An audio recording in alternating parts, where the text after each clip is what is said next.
Hi, I'm Greg James with Greg James Designs. Today, I was thinking many people have to pull a permit for their barndominium. They're wondering, is it different than a normal home, a stick-built home? We're going to talk about that.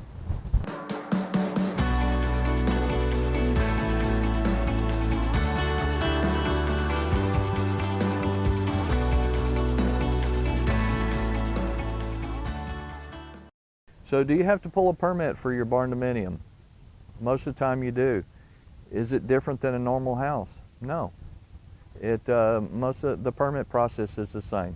Okay, there's a couple extra requirements you may have to come up with, but in general, the permit process is the same as residential construction, okay? So let's think about this. A lot of people build out in the country, so they don't have to pull permits. If they're out in the county, most counties don't require permits, but some do. It just depends on what part of the country you're in. So I have a building permit here from my city in Edmond, Oklahoma, and I'm just going to kind of go through some things you're going to need for your permit, okay?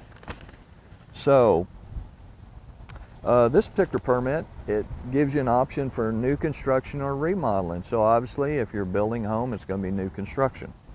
So you're just going to fill in the general information.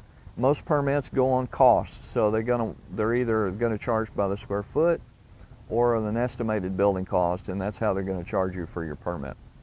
What are some things you're going to need for your permit? Well, typically you'll need your architectural plans, which are all your floor plan, your elevations, a basic electrical plan. Sometimes a plumbing plan is required, but usually not for residential application. That's usually on a more of a commercial requirement. One thing you probably will need is some sort of site plan or plot plan. The city wants to see, where's your house sit in relation to the property line? Are you sitting on an easement? Okay, so that's all real important. Do you have a large utility easement that runs through the back of your property, and you obviously can't put a structure on that? So the city wants to see that.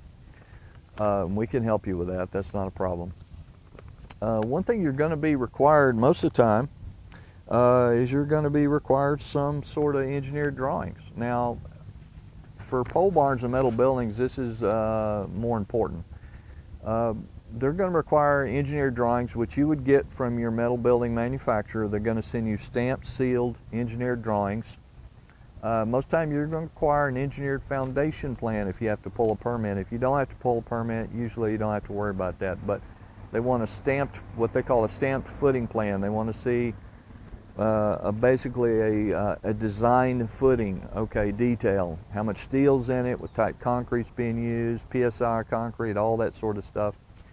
Most of the time, if you're doing a pre-engineered metal building, you can get that right through your metal building company. It's usually a little bit of an additional cost, but it's definitely worth your investment, okay? Because actually, you're building your house on it, right? So,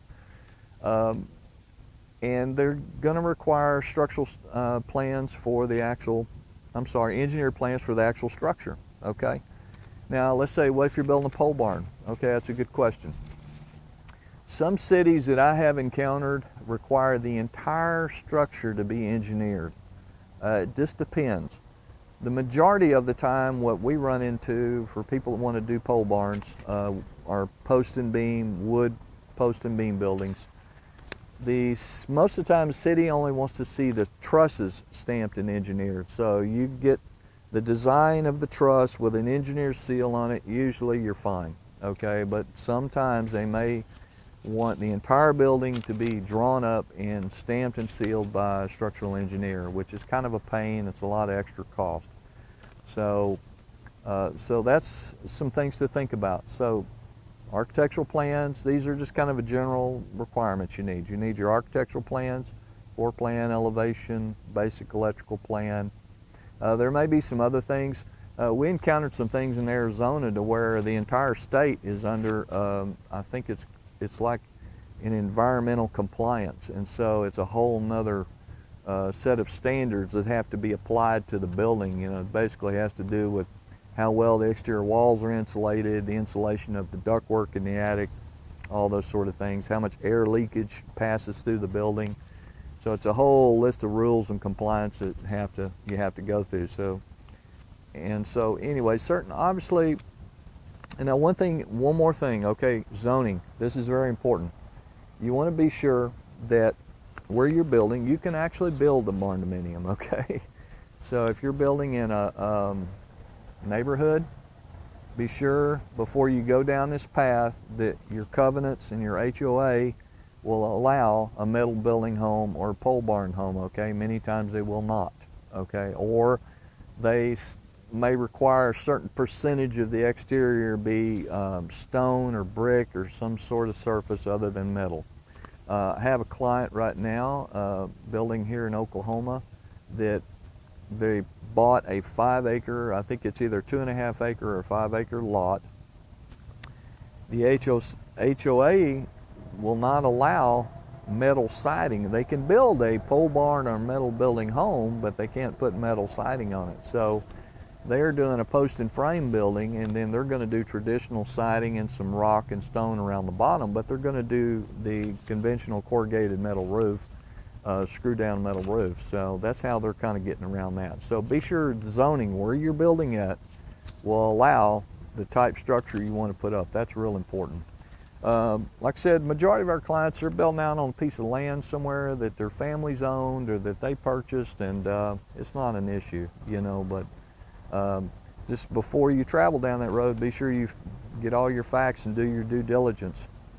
Well, thanks, and let us know if we can help you. We do barndominium design every day, all day, and we love doing it. We love our customers, and we love being part of their dreams and helping people get their projects completed. And so give us a call, and we'd love to help you.